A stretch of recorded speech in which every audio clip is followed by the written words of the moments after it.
kalau teman-teman yang selama ini demo, teriak-teriak, terus kemudian takbir, ingin jihad, ingin segala macam lah untuk membela Palestina. Bahkan ada istilahnya Irfan ini barter aja, Palestina ke sini, yang ingin teriak jihad ke sana. Bang seperti apa? Kita ngatasin haji 221.000 aja udah susah, gimana ngatasin 2 juta diangkut ke sini dan tempatnya di mana?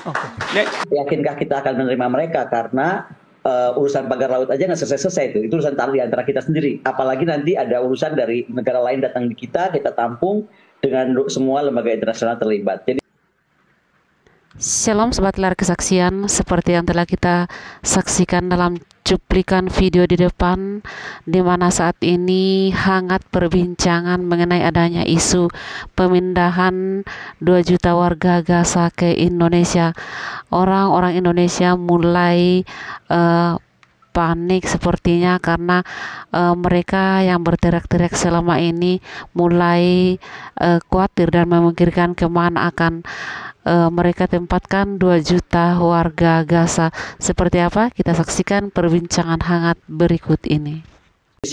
Jadi kalau lihat saudara-saudara kita Palestina, kami yang ada di sini bukan berarti pro Israel, tidak boleh begitu. Karena pada malam hari ini kita mencari solusi, mencari jalan keluar yang mana sudah melalui banyak demo, unjuk rasa, donasi, sampai ada sebuah pergerakan donasi ternyata juga dikorupsi, berbicara tentang membela Palestina dan lain-lain.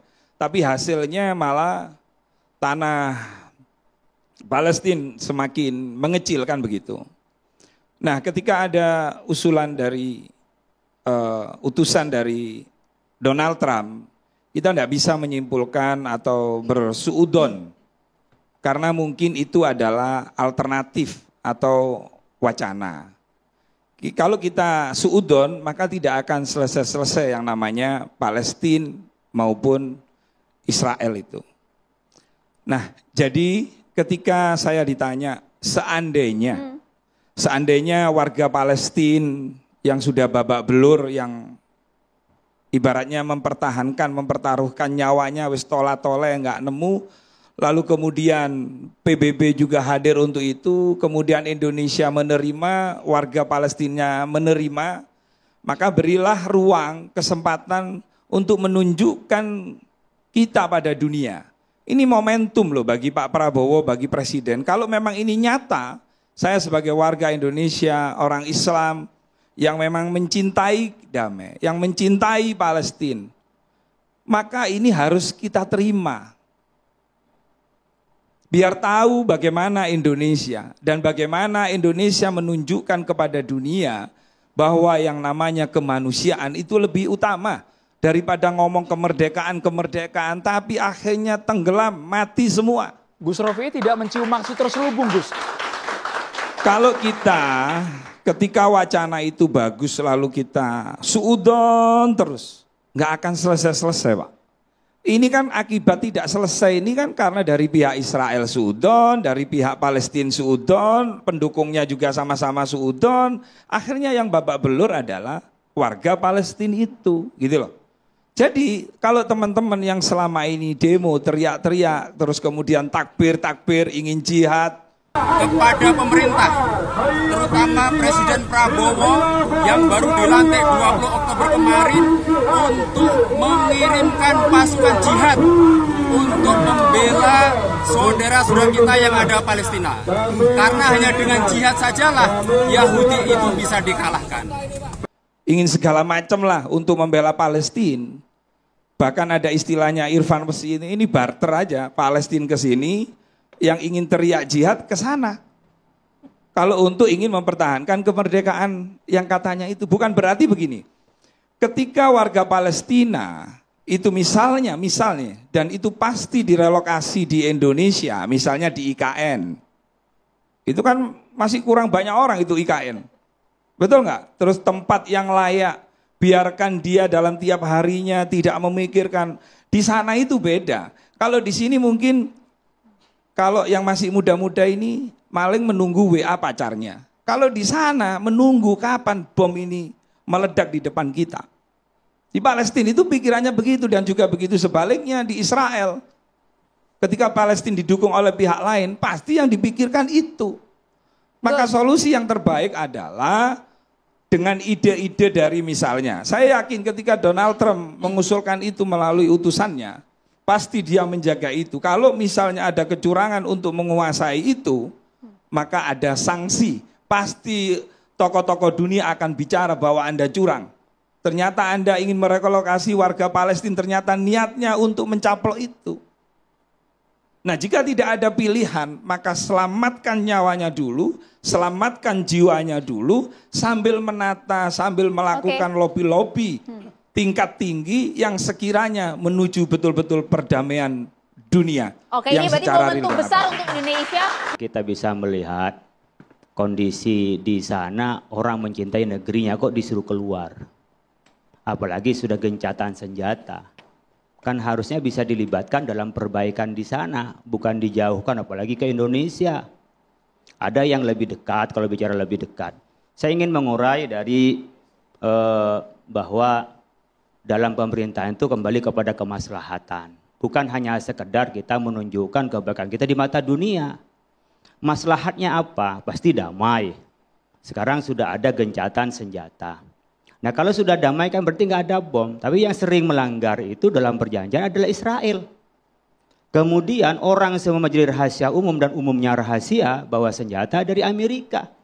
Ini bukan suudzon, ada bukti. Mungkin nanti Prof. Hikmahanto bisa menjelaskan hal ini. Ya, lebih kompeten daripada saya. Ini bukan suudzon, sudah ada fakta kok masih suudzon gitu loh. Nah kalau bicara umumnya maslahatnya, kalau masyarakat diajak bersama-sama membangun di sana, itu lebih baik. Mereka rela kok mau balik, yang penting jangan dibom. Gimana Israel jangan ngebom lagi, patuhi terhadap perjanjian itu. Yang ketiga, mana yang lebih dekat jauh-jauh ke sini, ke Indonesia? Yang lebih dekat di sana ke Yordan, lebih dekat ke sana umpamanya tadi Qatar umpamanya. Jadi pada ke Indonesia kok jauh-jauh ke Indonesia? Kita cukuplah membantu orang itu di tempatnya tidak dicabut. Itulah yang kita lakukan dari Indonesia sepenuhnya mendukung kemerdekaan. Kalau mereka pergi ke sini ngapain didukung kemerdekaan, sudah nggak ada tanah airnya kok.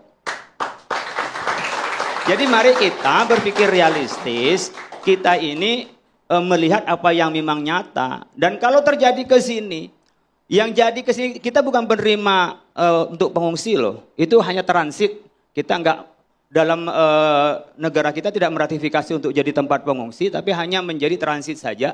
Nanti Prof. Hikmahanto akan menjelaskan itu, saya pikir bisa lebih jelas. Sehingga kalau di sini menjadi tempatnya penampungan tadi itu tidak pas. Pertama orang dicerabut dari tempatnya. Lain lagi kalau mau curiga, ini aja curiga. Ketika ini dibangun, apakah sama dengan yang mereka rasakan? Kalau mereka mau lah, anggaplah kita ini anggap mereka mau dan ini adalah kebaikan. Apakah mereka nyaman dengan yang dibuat? Orang kan ada kenyamanan dengan rumahnya. Yang dibangun seperti kalau dibangun gotong royong, kemudian dia yang mengerjakan, kita membantu ke sana, di berbagai penjuru datang. Jadi tidak dibantu, orangnya nggak ada. Nanti datang kamu balik ya, itu kan nggak pas. Anggaplah bencana, udah Bapak pergi dulu, nanti saya bantu, ini dibikin gedung, Bapak selesai baru jadi. Saya pikir kerangka berpikir kita mencari kemaslahatan itu karena ala maslahatir ra'iyah. Saya pikir itu yang harus menjadi titik tekannya. Soal kita menunjukkan bahwa kita toleran, berislam yang baik kan tidak harus ke sini. Dulu kita pernah Majelis Ulama Indonesia itu mengundang pemuda-pemuda seperti di Afghanistan. Itu diundang ke kita sebagai generasi di masa yang akan datang. Tapi kalau 2 juta ke sini, lain lagi makan siang aja masih sulit kita ini nyari anggarannya. 2 juta loh, Mbok.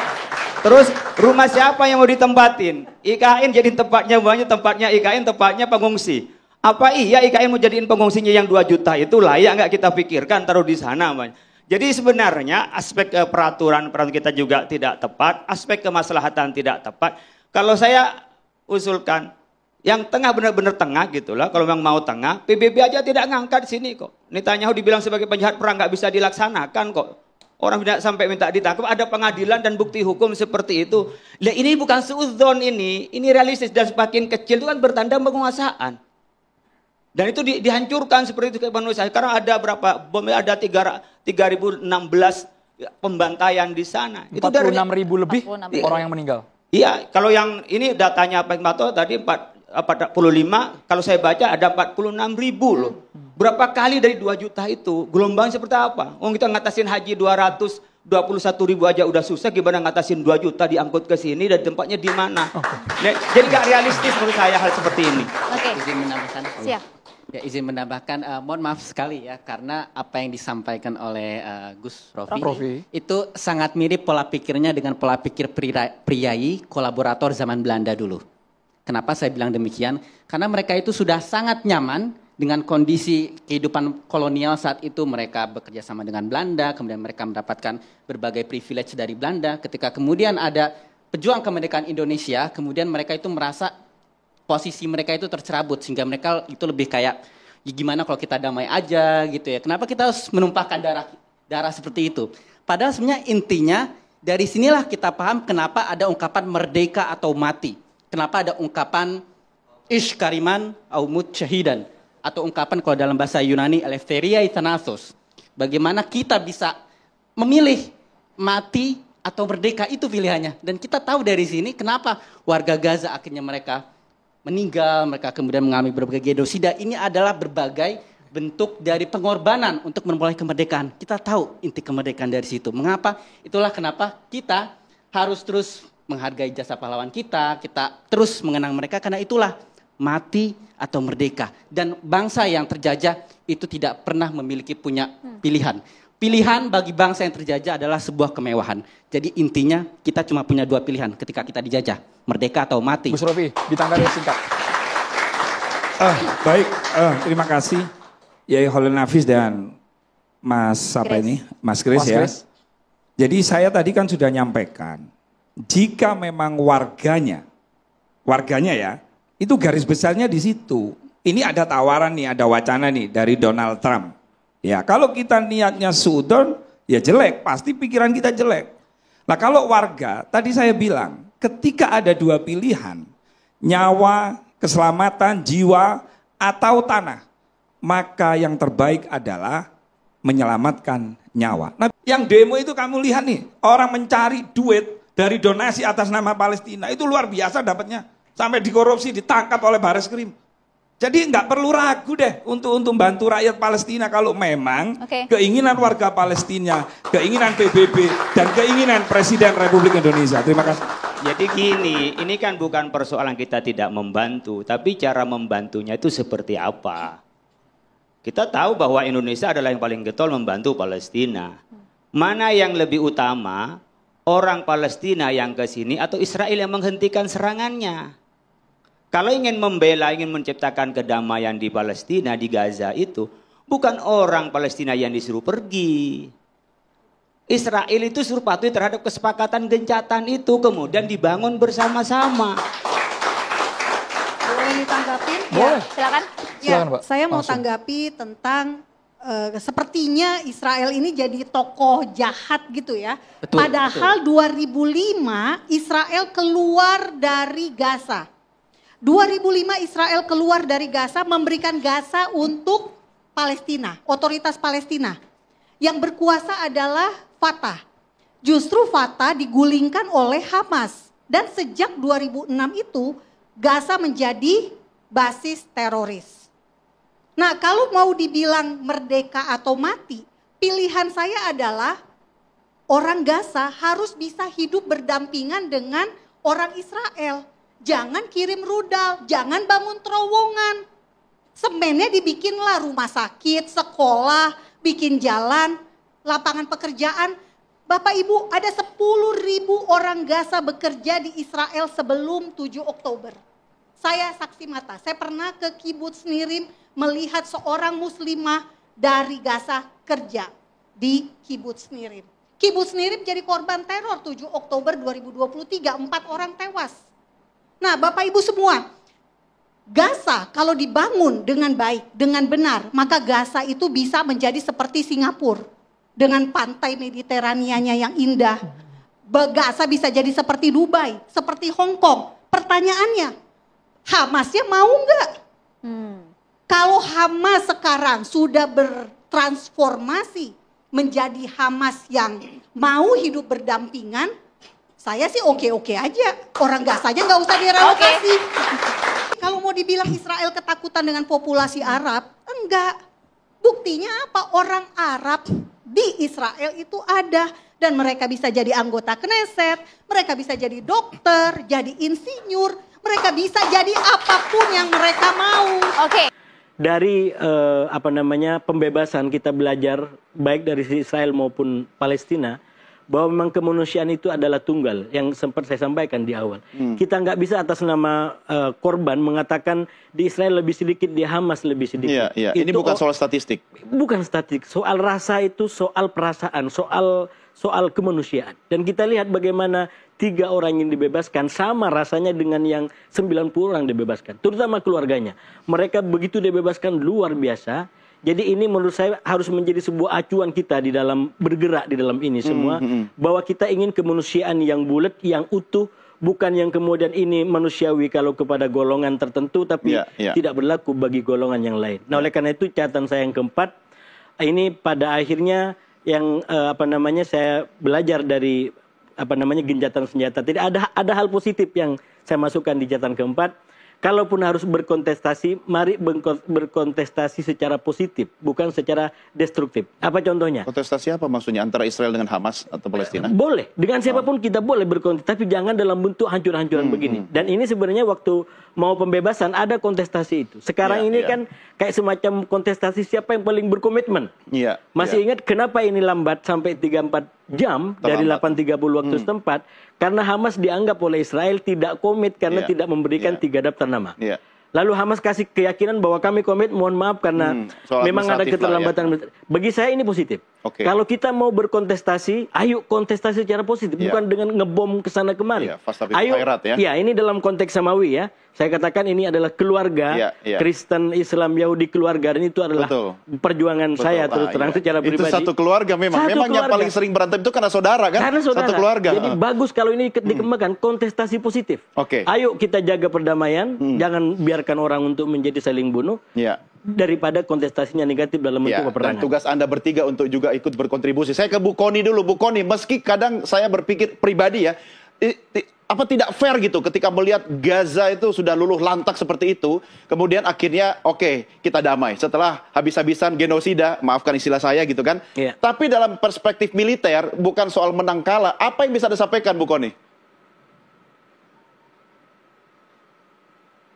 Panjang lebar dulu, saya cuma mau bilang bahwa kita perhatikan nggak special envoy-nya Trump untuk Middle East, Steve Witkoff, itu kok tiba-tiba bilang bahwa dia berpikir untuk relocate Gaza civilians to Indonesia.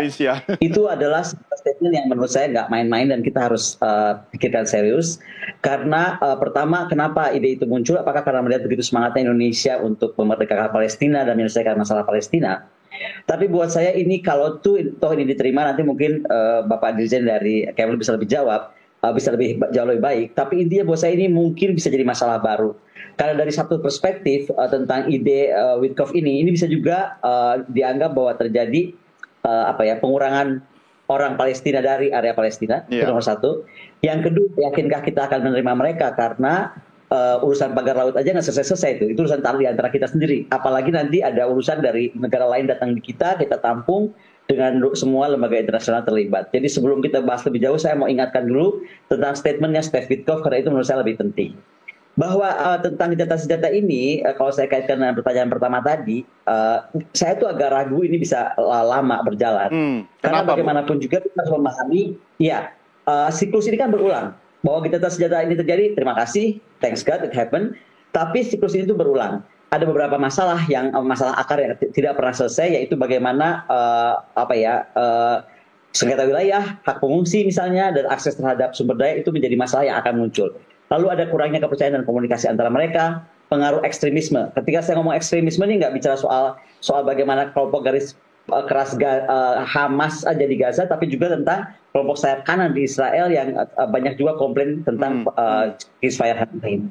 Lalu kondisi kemanusiaan, karena kondisi kehidupan yang buruk itu akan memicu kebencian, memicu kemarahan, memicu permusuhan. Itu mudah. Lalu kurangnya mekanisme akuntabilitas. Jadi ada kesepakatan tuh seringkali tidak memiliki mekanisme yang dapat menegakkan kepatuhan.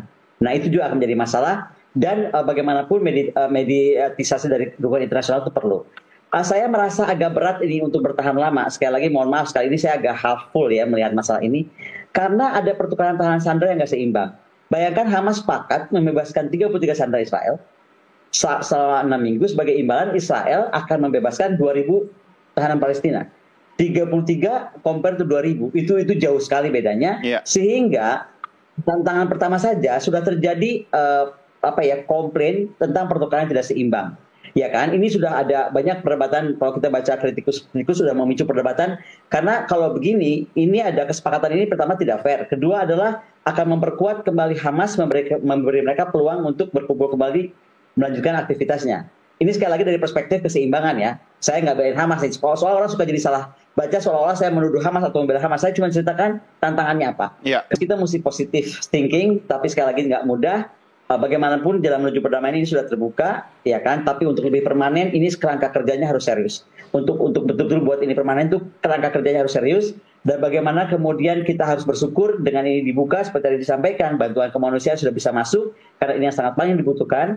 Nah, tapi yang paling penting sekarang bagaimana Amerika, bagaimana Mesir, bagaimana Qatar memediasi gencatan senjata ini. Jadi ini ada negara-negara yang menurut saya sangat terlibat. Tapi kembali ke statement saya tadi awal.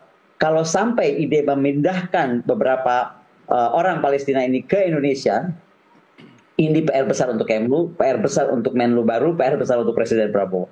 Oke, ini menarik. Pak Dirjen Jailani, tadinya saya anggap ini bercandaan ya di administrasinya Presiden Trump. Tapi kata Bu Kony tadi kita harus antisipasi juga soal ini. Pak Jailani, bagaimana Anda membaca situasi ini? Di tengah kondisi kita sedang bahagia sebenarnya bahwa ada gencatan senjata. Tapi ada PR yang tadi kata Bu Kony juga harus kita antisipasi. Komentar Anda Pak Dirjen.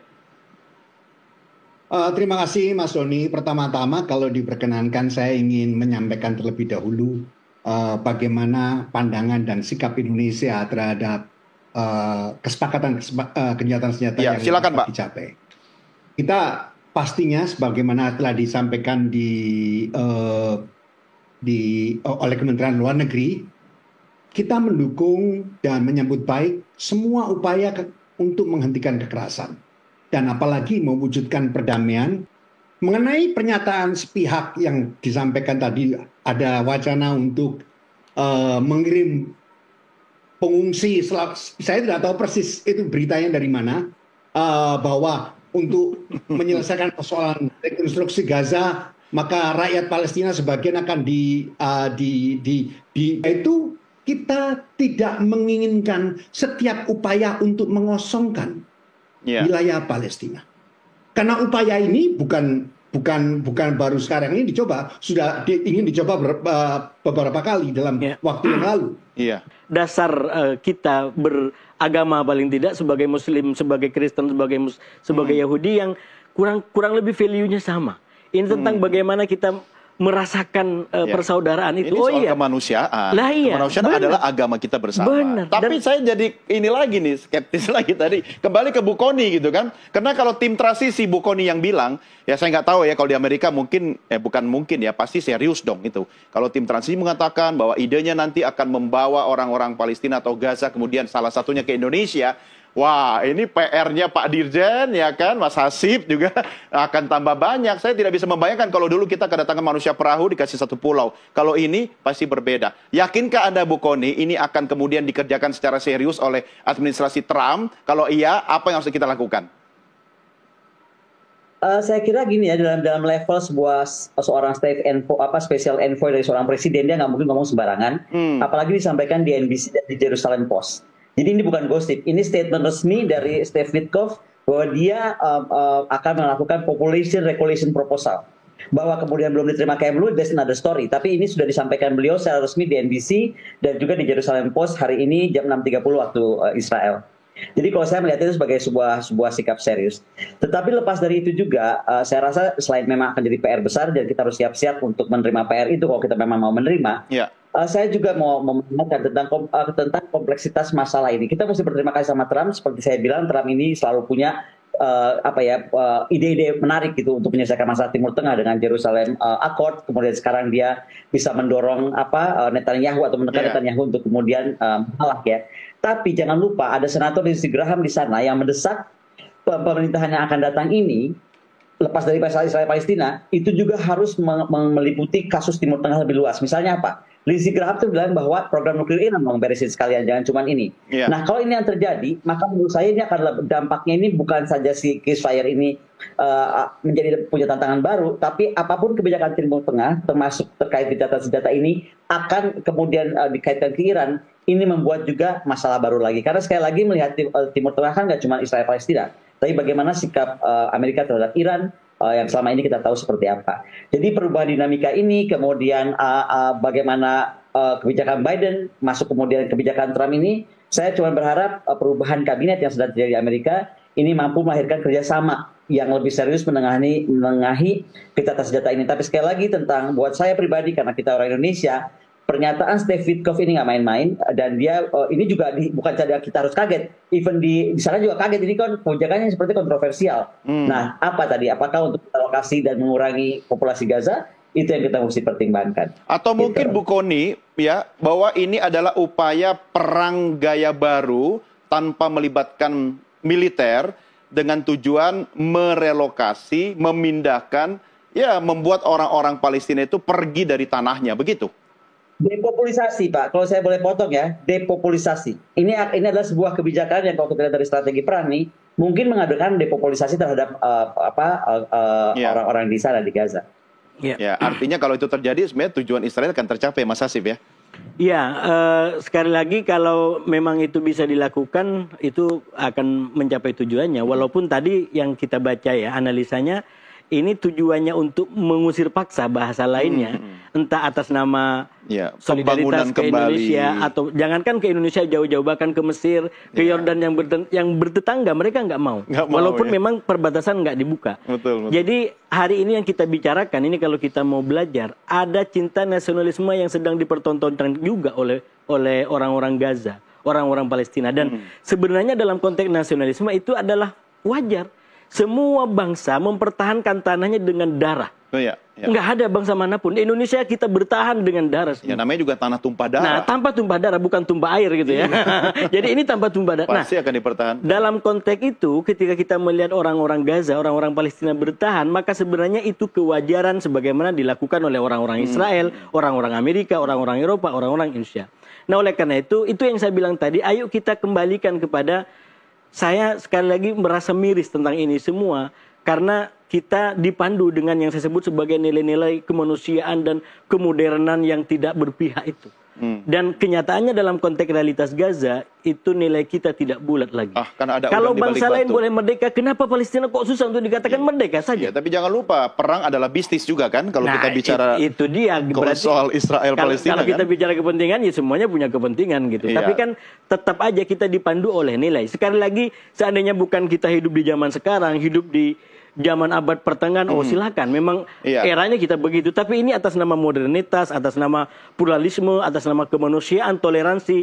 Saya nggak bisa bicara tentang itu semua ketika ini kita nggak bisa tegak. Jadi kuncinya bagi saya adalah merdekakan Palestina itu sebagai hutang peradaban dan keadaban modern kita. Lalu kemudian kita sama-sama tentang menjaga yang namanya perdamaian dunia. Saya membela hak Israel untuk hidup secara damai. Walaupun saya mendukung kemerdekaan Palestina, bukan kemudian dalam logika Israel bube hangus. Saya tidak dalam posisi itu. Secara pribadi. Palestina merdeka berdampingan secara indah menghormati dengan Israel. Walaupun kata Pak Dirjen itu mimpi gitu. Saya mengikuti kata Pak Dirjen itu mimpi. Tapi semua diawali dari sebuah mimpi. Betul, kemerdekaan Indonesia juga diawali dari sebuah mimpi. Boleh kita mimpi dengan yang ini. Ya, saudara terkasih dalam Tuhan Yesus, gencatan senjata sedang berlangsung. Tetapi yang menjadi persoalan saat ini dan sedang dipikirkan oleh Indonesia yang begitu kental dengan pro-Palestina adalah pemindahan 2 juta warga Gaza. Dari sisi kemanusiaan, kita semua bersyukur karena saat ini sudah terjadi gencatan senjata, artinya terjadi penghentian. Semoga tidak sementara, tetapi bisa menjadi awal perdamaian bagi warga Palestina dan juga Israel. Kita doakan perdamaian ini akan terjadi. Tetapi yang menjadi persoalan saat ini adalah 2 juta warga Gaza, kemanakah mereka akan diungsikan. Kiranya video ini bermanfaat dan nantikan video kami selanjutnya. Shalom untuk kita semua.